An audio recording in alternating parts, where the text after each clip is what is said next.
Oh, and that's a brilliant effort. And they've turned it right around.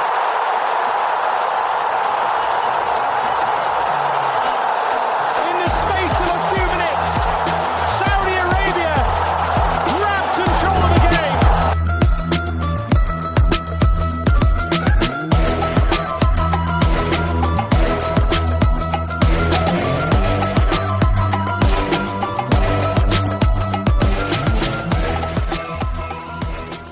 Welcome to everyone and welcome to episode 19 of Dawri. 19, yeah, you heard that right. The Saudi football podcast by Arab News, in which we look at all the latest news and developments across the kingdom on and off the pitch. This week's show has a special cup football flavour to it, and we also look at the World Football Summit that took place in Jeddah during the week. With me, as always, is Arab News Sports Editor Ali Khaled, and we also, of course, have Khaled Alarafah giving us his weekly dispatch, this time on a huge match from Jeddah. Ali, welcome. Before we get to the action on the pitch, you were at the World Football Summit in Jeddah. I want you to tell us about how it was, but it just seems that everything at the moment is surrounded in our beautiful kingdom. It's great. Hey, Peter, how you doing? Good to be back. Yeah, the great few days at the World Football Summit. Very interesting. I think a lot of these conferences, sometimes you're not sure what you get, but really interesting people like from massive institutions, obviously heavy representation from Saudi Arabia, from the region, some really global organizations as well, like La Liga and Serie A were there. A lot, panels on, investment in the game, role of tech, agents, grassroots football, the role of AI, a lot of interesting panels. I was quite lucky to moderate the first panel of the day on the opening day, which was about You weren't quite lucky, Ali. You weren't quite lucky. The guests were lucky to have you. As I always say to everyone listening, sports editor of Arab News really knows his stuff, and I would imagine everyone was well receptive. It must have been quite an experience to be moderating. Yeah, you're very kind, Peter. Yeah, it was great. I mean, I have to say the panel was absolutely superb. It was we just before that, the Saudi Deputy Minister of Sport, Khaled Alarafah, had given the opening keynote speech and really set the tone for the discussion that followed. We had Lamia Bahayan, the Vice President of the Saudi Arabian Football Federation, remarkable woman, really. Like, she used to play football, and she's been behind like all the major developments in women's football, and a real champion of women's football in the kingdom. She spoke about the rapid rise of the women's game in recent years, but also addressed the steps being taken by the federation to ensure the development of the game at grassroots for boys and girls as well. Safeguard the future of young Saudi talent alongside the foreign contingent that is gracing the men's game. Like she's involved in football at the federation, across the federation, not just in women's sport. Also on the panel was Hamad Al-Barawi, who's of the Saudi 2034 World Cup bid. He spoke brilliantly about the future and exciting road ahead. Since the kingdom, was hasn't been confirmed yet, but like the exciting road ahead once the kingdom gets confirmed for the tournament, which looks likely will happen. So that was very interesting as well. And finally, we had Michael Emanello, Director of Football at the Saudi Pro League. Used to be at Chelsea, as you remember, Peter. Yeah. He's got one of the more fascinating jobs in world football, really. He's in charge of the acquisitions of foreign players to the league. It's the big story of the year in football. And he is the man who's like, he came after Cristiano Ronaldo had already joined, but he is in charge of acquisitions across the league. So obviously he was involved in all the summer transfers and all the transfers that will happen in the future. He spoke about the role, how he communicates with clubs to identify the players needed, but also again, spoke about the programs being established to ensure Saudi talent is brought through as well, because that's one of the points we could always say, fantastic to have all this talent, but how does that affect the Saudi young talent and existing talent, so existing players. So he addressed that as well. All in all, like an interesting few days. And we caught up with some old friends as well, like a lot of journalists were there, a lot of people from the media. So a very enjoyable few days. It sounds fascinating, and again, something that you just mentioned there that we've highlighted on this podcast and show before. It's absolutely imperative that we keep discovering our Saudi talent as well. Listen, I believe major international organisations were present as well. Yeah, that's right. I mean, it wasn't just about Saudi football. It's about Middle East football, but obviously, the focus, it is the World Football Summit Asia, so the focus was on Asia, on the Middle East, on Saudi. But we had a lot of representation from Europe, media companies, tech companies, a lot of individuals as well who joined. We had Spain's La Liga, Italy's Serie A, both looking to expand their engagement with fans in the region, and really bolster their brands, to start to, I suppose, rival the English Premier League, which is, as we know how popular it is, and something that they all mentioned. They said, the English Premier League is sort of like the most popular here, but let's not forget Italian, Spanish football, in the 80s and 90s, were massively popular in this part of the world, and still is massively popular. We know about Real Madrid and Barcelona. There was a time in late 80s, early 90s to mid 90s when, probably AC Milan and Juventus were the two most popular clubs in the region. So they want to get back to that time. Javier Tebas, the president of La Liga, was there. Always an intriguing and outspoken man. I was lucky to moderate a fireside chat with him, and he spoke about La Liga's tie-ups in the region. There's a lot of links with the Middle East. They've got an office in Abu Dhabi. They're going to have presence in Saudi Arabia again. So one of the more interesting chats, Peter, was with Sevilla Football Club, the representatives, and they spoke about how Sevilla, as a club, obviously we know their amazing record in the Europa League, and how about 20 years ago, just over 20 years ago, that the club realized we can't compete with Real Madrid and Barcelona. We have to find our own way. So they set up a network of scouting that few clubs in Europe, the world had. It was a superb network. They identified players all across the world. An example is Dani Alves. Obviously we joined him and then went on to represent to play for Barcelona. So that was they spoke about how they had that scouting network and how everyone caught up with them eventually. So they again pivoted, and now they are one of the leading clubs when it comes to data and AI usage in football.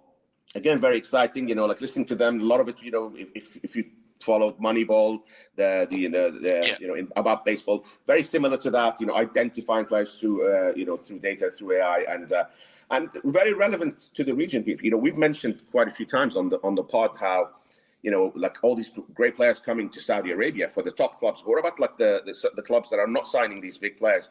And Sevilla was saying they want to partner with clubs and with federations across the region where they can impart that knowledge. So basically, clubs can identify, maybe compete by identifying these players across the world. Very, very interesting stuff. Would you say, Ali, as well, not just a vision from Sevilla, but it's actually come to fruition because let's put it this way, they're a great cup pedigree team, aren't they? They've had a lot of glory through it. They are fantastic. Their record in the Europa League, as we keep saying, is by far the best. It's almost their competition. I know they got knocked out of Europe last week, which actually happened during the federation and during the Sevilla's visit to Jeddah. So we had a bit of a chat about that. But they again, even then, they were saying, yeah, we're disappointed and all that. He goes, but we have this methodology, which doesn't change. We go up, we go down. He goes, we get young players in, they perform really well, we perform really well, they get moved on from signed up by big clubs. We go back and get young players, regardless of their, slight ups and downs. Obviously they're not having a great season, but they said, we stick to our methodology. Really, really interesting stuff. Fascinating stuff. Listen, so much to pack in, AK. Moving into matters on the pitch, no shortage of action there. Yes, on the domestic front, Pete, the start of the week saw 3 of the 4 Kings Cup quarterfinals take place. Al Hilal cruised past Al Ta'awan 3-0. Malcolm and Mitrovic on the score sheet again, while Al Nassr beat Shabab 5-2 away from home, Another landmark performance for Cristiano Ronaldo, Pete, who scored his 50th goal of 2023. Yeah. Incredible consistency, still delivering for club and country, at 38 years of age. We talk about him every week, and he deserves it, Incredible performance right across the year. Remember he joined, or his move to Al Nassr was announced on December 31st, 2022, just after the World Cup. So it's almost coming up to like the anniversary, and he's just been brilliant. 50 goals this year.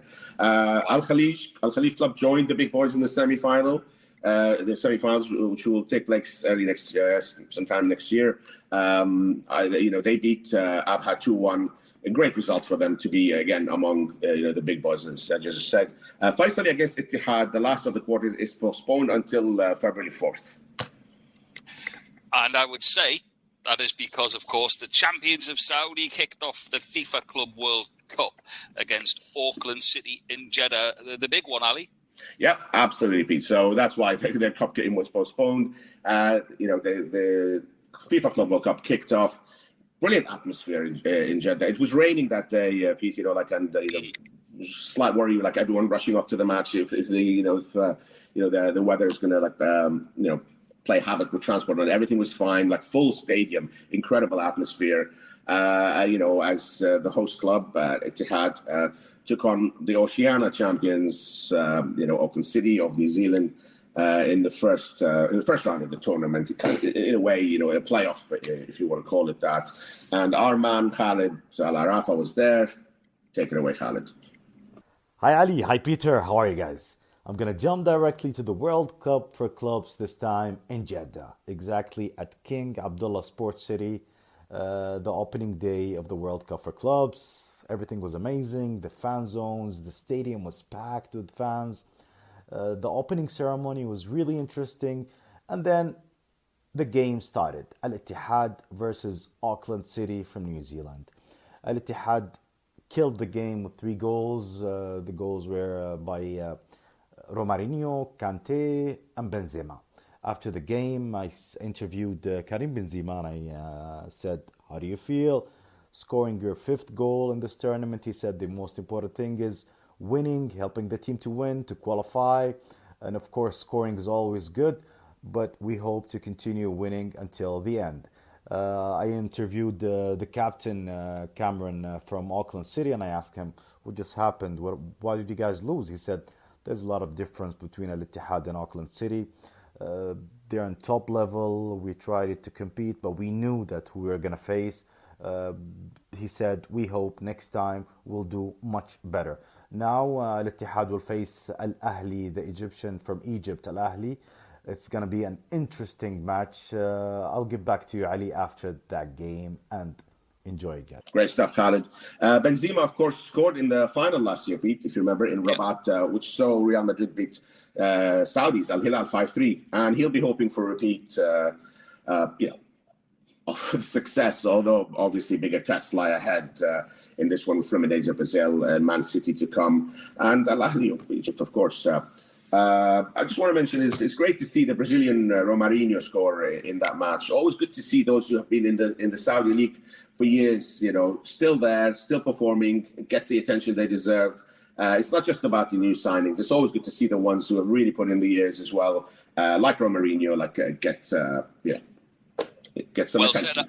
It's well said, Ali. He's been at Ittihad for over 5 years, so let's not forget that and give him the credit that is well deserved. Fast-forging legendary status in the SPL. Okay, listen, for this week's special guest, we did something different.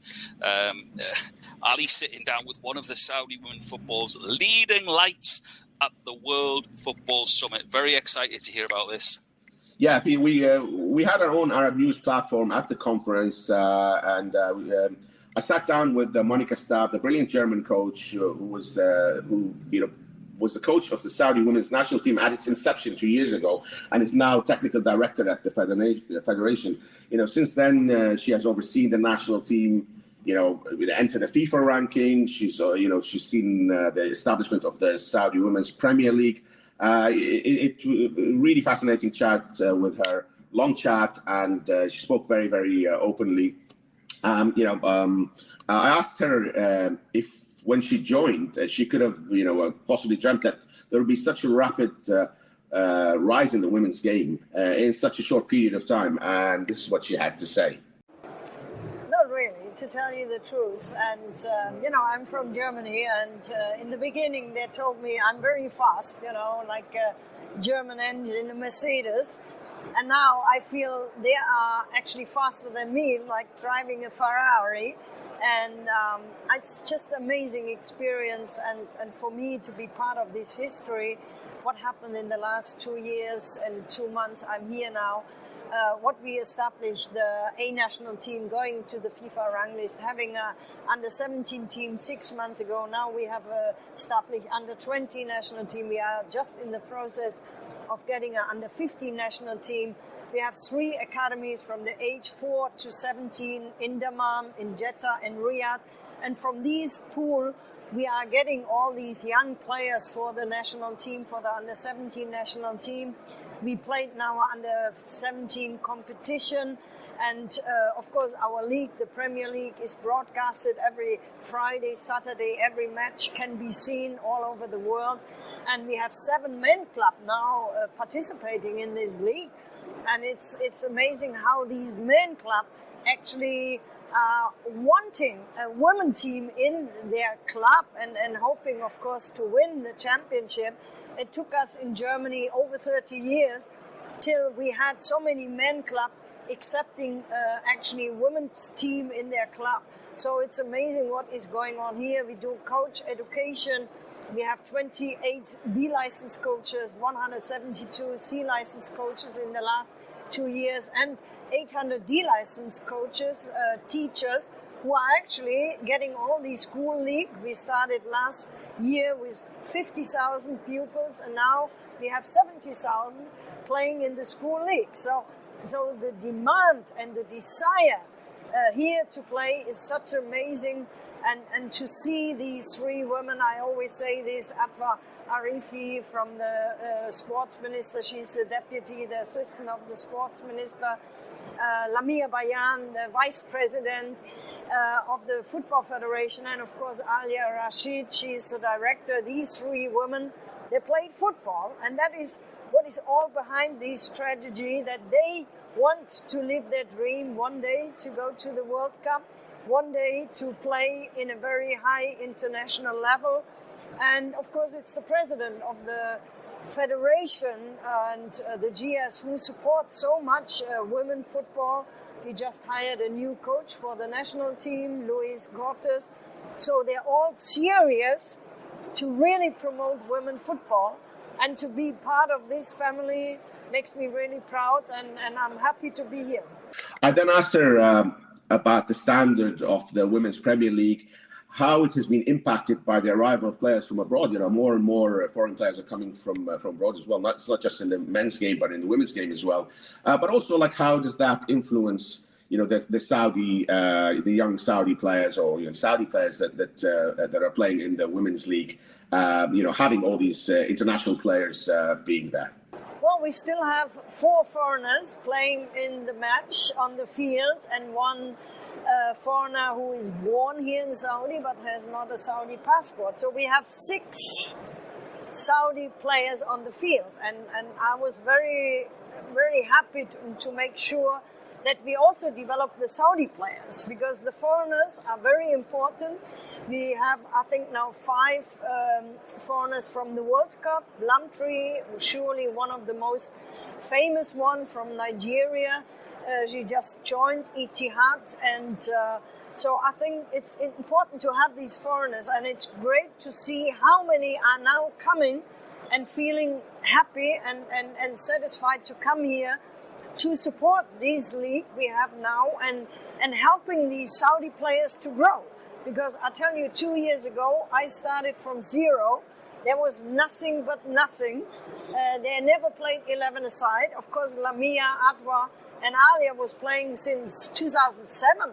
Back then, in a community level, in tournament, and they already wanted to play the game. But 2019, the federation, the Football Federation, put up women football, organized it, structured it. And since then, of course, Corona and COVID made it a little bit delay. That now it's getting so serious since 2021, you can say, when we started first with the league, and now we have a Premier League, we have the sponsorship Lay's for 3 years, Pepsi. So these are really serious sponsorships for the next 3 years. That helps to grow in women football. And these foreign players, I know they're going to come even more and better ones, because the league will be going around the world. It's a very, very good organized league. Now spectators are coming. It's a very high profile, very good performance match.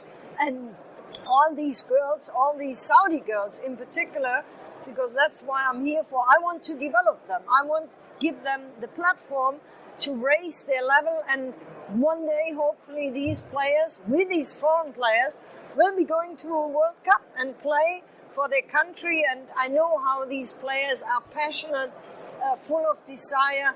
They are so committed and they love the game. So everyone in the world, every girl should be allowed to play. And I'm really, really happy that Saudi Arabia is taking women football as one of the pillars for their strategy. I know the country wants women football, the sports minister. And so that is how you can improve and develop the women's game. And we want to be part of the game. We want to be part of the family. And the population, 50% men, you can say 50% women.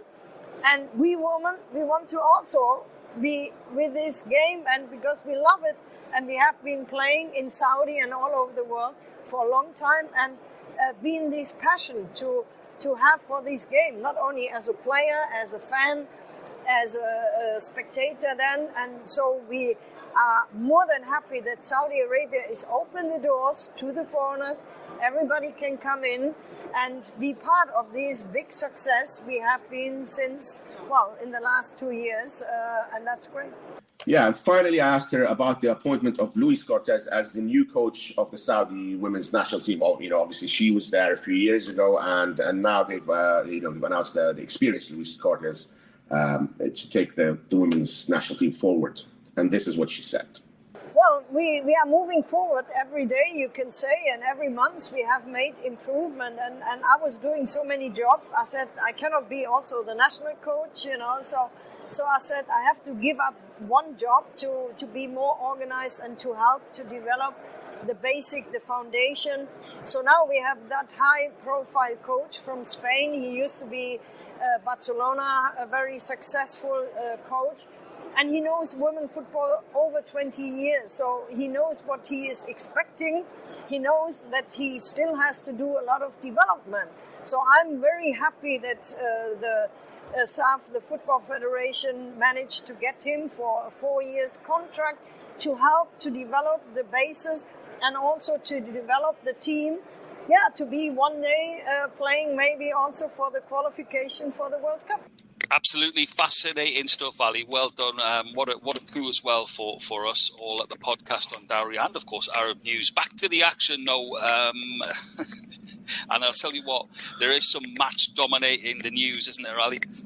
A huge match, Peter. As Khaled mentioned, Al-Ittihad, the Saudi champions and hosts of the Club World Cup, taking on African champions Al Ahly of Egypt, an all-Arab clash in the Club World Cup. Two incredible sets of fans, some of the best in the world, really. And you just wait and watch it. I would tell everyone to watch the game just to see the fans, if nothing else. But I expect that the action on the pitch will be great. Really, what more can we ask? Neither club, Peter, has been in great form, to be honest. In the league, we've mentioned Al-Ittihad quite a lot. Obviously, they're up and down season, and Nuno Santo lost his job. Marcelo Gallardo came in, but neither club really in the domestic league or on the continental competitions been in great form, although like Al-Ittihad obviously progressed. But I expect both teams to put that behind them firmly in this match. Look, I mean, it's great. The match guarantees an Arab team in the semi-finals. there could be much more incentive needed for both clubs. Well, you know what's coming next, AK? Prediction? Yeah, it's a tough one. Like I said, in both clubs have been a little bit inconsistent recently, but I'm going to go for home advantage. I think Ittihad with their fans behind them. I know there's going to be big Egyptian contingent for Al Ahly. There always is, but I'm going to go for Al-Ittihad. I think Benzema will rise to the occasion again in these as he does in these games. I'm going to go 2-1 Al-Ittihad. Good call that. I don't think I'm disagreeing with you on that one. What I do know is it's going to be an absolutely epic encounter, and just what the region deserves. It's a real powerhouse of a fixture, that one. Okay, listen, that brings us to the end of another episode, and may I say, an absolute standout episode due to the work of Ali being at the summit and bringing us these fantastic names. So congratulations to him and, of course, our team at Arab News. Whoever your team is this weekend, we wish you all the luck in the world. And we'll see you next week for another episode of Dawri.